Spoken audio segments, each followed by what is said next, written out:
welcome to Interrogation Room. Today we are with Abdullah Kılıç and he is a polygraph examiner. Hello Mr. Kılıç, thank you for agreeing to come and answer our questions. Can you tell us about yourself? Of course, I am pleased to be here. My name is Abdullah and I have been a polygraph examiner for more than a year now. I am currently a mechatronics master as well, and I have worked in various sectors before becoming a polygraph examiner. I am excited to be here, and I will try to answer your questions to the best of my abilities. How did you end up as a polygraph examiner? It's not really an interesting story actually. I have a friend that has a strange ability to meet people from every walk of life, and one night he met my current mentor in a bar. At first only he was offered to become a polygraph examiner, and he offered me to take the education with him. But through a series of coincidences, only I ended up finishing the course. And now I'm working at Polygraph Turkey as a psychophysiologist. Can you explain the basic working system of polygraph? Polygraph, or lie detector, uses involuntary reactions generated by the autonomous nervous system to determine if the examinee is showing deceitful behavior.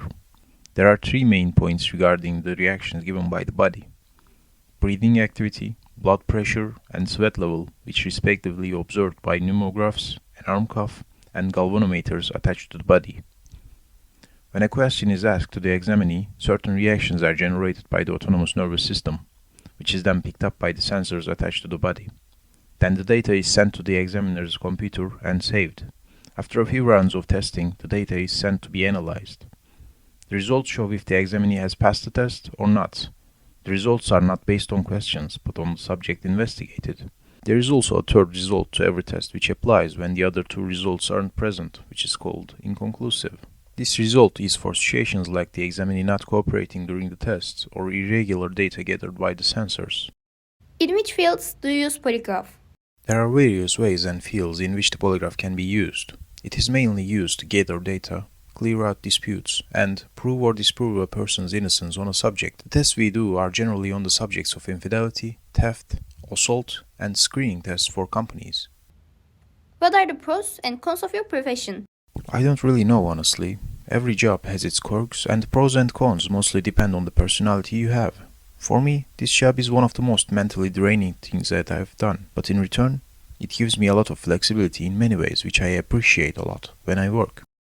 What was the most interesting thing you ever encountered while you are working? I can't answer this question with details, unfortunately. But let me say that there are unique people and situations in life that you would not think existed outside of the movies we see. And some things I saw weren't even in the movies yet.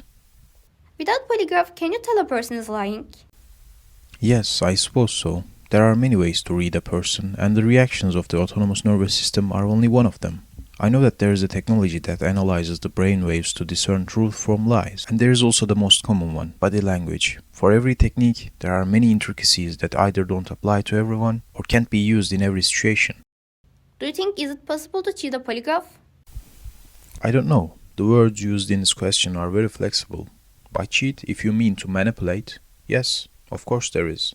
It's been many years since the invention of polygraph, and people found many ways to disrupt the testing process and manipulate the results.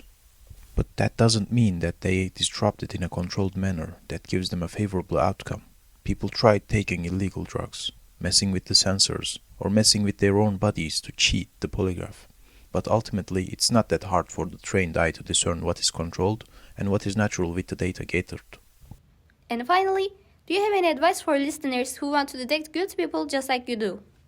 I have some advice that I can give, but rather than giving an inadequate answer on a deep subject like this, I encourage the listeners to do research on this and see how deeply ingrained our social perception skills are in everyday life, and how improving them is the key to success in main areas of life.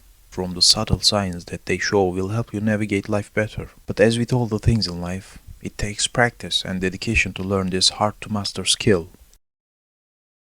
Our dear listeners, this is the end of the interview. Thank you for listening.